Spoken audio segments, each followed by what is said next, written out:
The FIA just changed the championship. Not next year. Not mid-season. Today. Behind closed doors in Bahrain, during the first day of the second week of testing, the governing body approved a Mercedes engine concept that delivers up to 40 extra horsepower, and made it legal until the 1st of August. 40 horsepower. 12 races. Half a season with a built-in power advantage. Red Bull is furious. Ferrari is negotiating. McLaren might have just become a title favorite overnight. Because this is not a small clarification. This is a compression ratio loophole that turns 16:1, measured cold, into 18:1 once the engine heats up. More pressure. More efficiency. More straight-line dominance. And in modern Formula One, straight-line dominance shapes race strategy, overtaking, and championship momentum. The FIA says it protects the show. Rivals say it distorts the fight. And if Mercedes builds a points cushion before August, the second half of the season may not matter at all. Subscribe now, because what happened today in Bahrain could decide 2026 long before the final race. The atmosphere in Bahrain shifted immediately after that decision. Because this was not just a technical clarification. It was a competitive earthquake. While cars continued circulating under the desert sun, team principals were inside a meeting room arguing over a single line in the regulation. 16:1. Measured cold. That wording became the center of the sport. Mercedes designed their power unit to pass inspection perfectly at ambient temperature. Exactly 16:1. No tricks. No irregular readings. But once the engine reaches full race temperature, the pistons expand. Not unpredictably. Engineered expansion. The compression ratio increases to 18:1. And those 2 extra points change everything.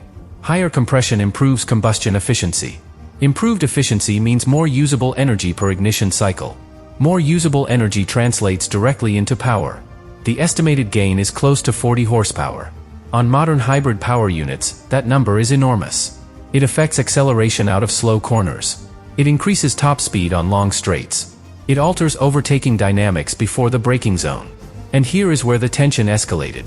Red Bull argued that while the engine may satisfy the literal wording, it violates the intent of cost control and parity. Ferrari backed that position. They warned that allowing this concept for even a handful of races could distort the entire competitive order. But the FIA had to answer a narrower question. Is it illegal under the current text? The answer was no. The regulation specifies geometric compression measured at ambient temperature. It does not limit dynamic thermal growth once the engine is hot. That omission created the opening. So instead of banning the concept immediately, the FIA introduced a compromise. Mercedes can run this configuration until the 1st of August. After that, piston expansion will be limited to 0.5%, which effectively eliminates the 18:1 scenario for the second half of the season. Why not ban it immediately? Because doing so would have forced Mercedes, McLaren, and Williams to redesign their power units before the first race. They physically would not have been ready for Bahrain. The FIA chose continuity over confrontation. But that decision carries consequences. Now the championship is divided into 2 phases. Phase 1 favors Mercedes and its customers. Phase 2 resets the balance. And the first phase includes several power-sensitive circuits where straight-line speed plays a decisive role. This is why Red Bull feels exposed. Even if their chassis is aerodynamically superior, even if they generate more downforce in medium-speed corners, straight-line performance shapes race outcomes. Overtaking becomes easier. Defending becomes harder. Strategy windows change. And when momentum builds early in a season, it compounds. Meanwhile, inside the Mercedes garage, the mood is measured. They understand this advantage is temporary. They know they have until August to maximize it. Which means every race before summer becomes an opportunity to accumulate a margin. Not just wins. Points insulation. Because if they arrive at the rule change with a significant lead, they can afford to defend rather than attack. But that strategy carries risk too. Mercedes must now develop 2 engine specifications in parallel. One to maintain reliability at 18:1 compression. Another compliant version for Phase 2. 2 engineering paths under the cost cap. That stretches resources. It limits flexibility elsewhere on the car. And that complexity adds pressure. Still, in the immediate term, the ruling is clear. The engine is legal. The advantage is real. And the first half of the season may now revolve around how quickly Mercedes and its customers can capitalize before the calendar reaches August. Because once that date arrives, everything changes again. But between now and then, the competitive landscape has already shifted. And everyone in the paddock knows it. Now the pressure moves from the FIA meeting room to the garages. Because once the ruling became official, every team had to adjust its season plan in real time. Red Bull, in particular, faces a brutal strategic dilemma. Do they respond aggressively now? Or do they conserve resources and wait for August? If they choose to attack immediately, that means accelerating aerodynamic upgrades, pushing development cycles forward, taking risks with cooling layouts to squeeze out more power efficiency. But pushing early can backfire. More aggressive setups narrow the operating window. Narrower windows increase the chance of reliability problems. And reliability issues in the first half of the season would only amplify Mercedes' advantage. If they choose patience instead, they risk allowing Mercedes to build a points cushion that becomes untouchable. That is the trap. Act too soon, and you expose weakness.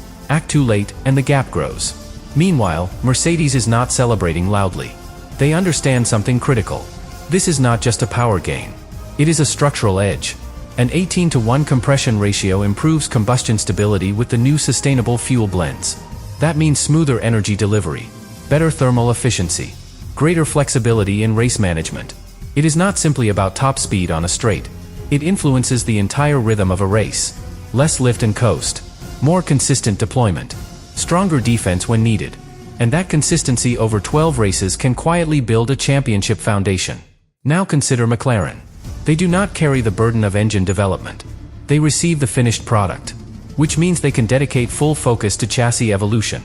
If the MCL40 continues to show strong balance in testing, and the Mercedes engine delivers that projected power gain, McLaren becomes more than a dark horse. They become a genuine title threat before the summer break. That shifts the competitive landscape dramatically. Because Red Bull is not just chasing Mercedes. They are potentially chasing two frontrunners powered by the same unit. And then there is Williams, a team that already prioritizes low drag efficiency. Give that philosophy 40 extra horsepower, and the midfield order shifts instantly. Tracks that once exposed their weaknesses could now highlight their strengths. Overtakes that seemed impossible become straightforward.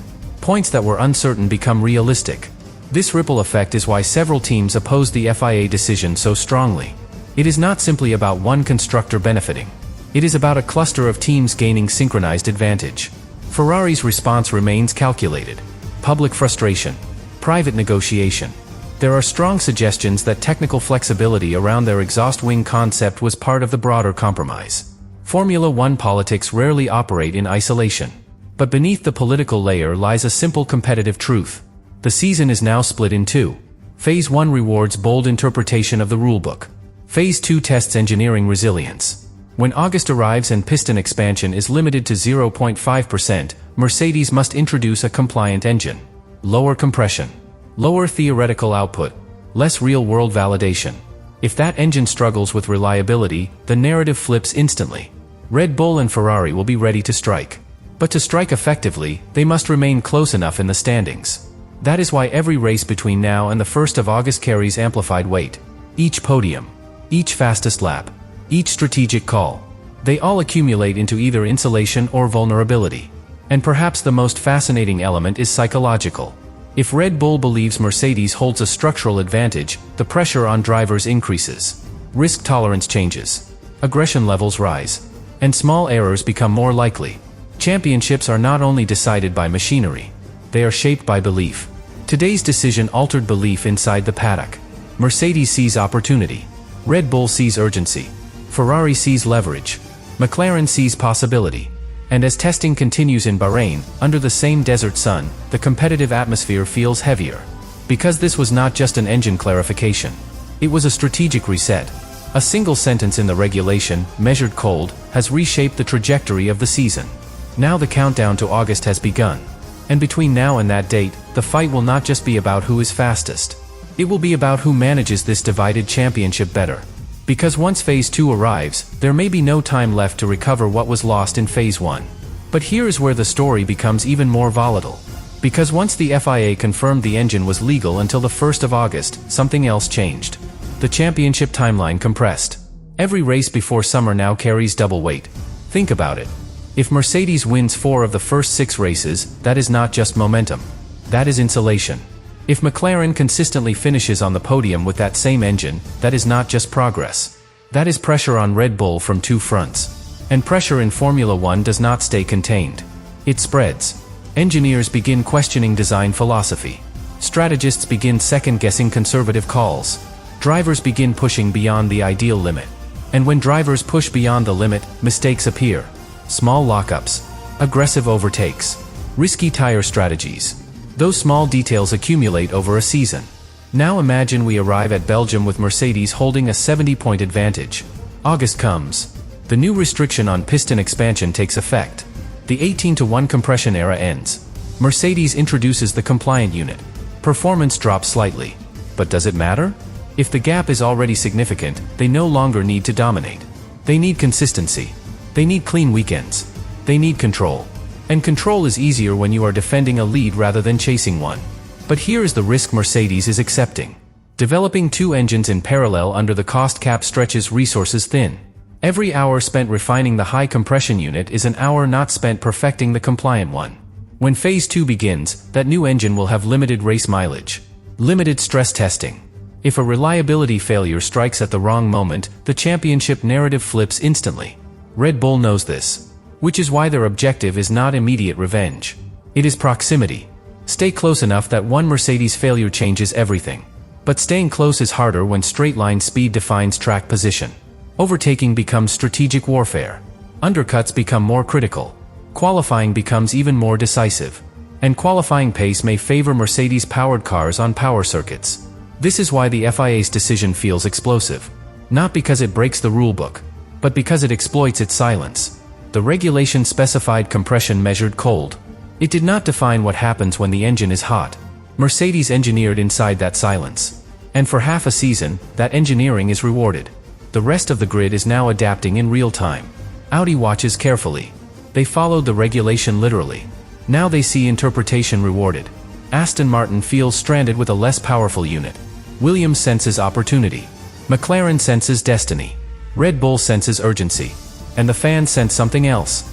Division. Because the season now has two identities. Before August. After August. Phase 1 may determine Phase 2. Or Phase 2 may punish the gamble of Phase 1. That uncertainty is what makes this moment so powerful.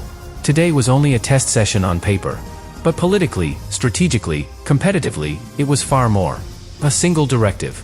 A temporary approval.